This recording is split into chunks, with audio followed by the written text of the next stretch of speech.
quelques dates et faits autour de la Révolution française. Que se passe-t-il après la Révolution et la prise de la Bastille qui a lieu en 1789 ? La Grande Peur, juste après la prise de la Bastille, le 14 juillet 1789. Il y a une période de grande peur. Les paysans attaquent les châteaux et y mettent le feu.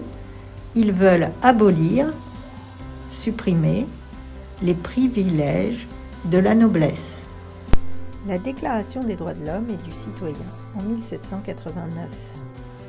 Puis c'est le moment de la Déclaration des droits de l'homme et du citoyen. Elle est votée à Versailles par les députés de l'Assemblée constituante en 1789. La prise des Tuileries en 1792.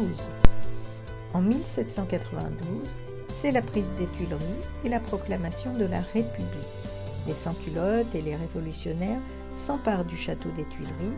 Il y a de nombreuses violences. C'est la chute de la monarchie. Le roi n'est plus roi. La Terreur en 1793. En 1793 jusqu'en 1794, c'est la Terreur. Le roi est mort. Il a été guillotiné. Tous ceux qui ne sont pas d'accord avec la Révolution risquent la mort. Un groupe de députés, on les appelle les montagnards, dont fait partie Robespierre, prennent le pouvoir. Ils font peur à tout le monde.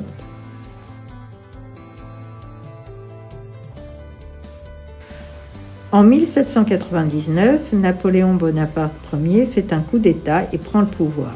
Cette période est appelée le Consulat. Pendant la période du Consulat, Napoléon Ier fait beaucoup de réformes. Il découpe la France en régions et départements. Il écrit le Code civil pour que les lois soient partout pareilles en France.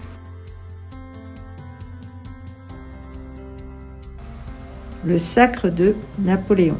En 1804, Napoléon se fait sacrer empereur. C'est de nouveau un seul homme qui a tous les pouvoirs en France.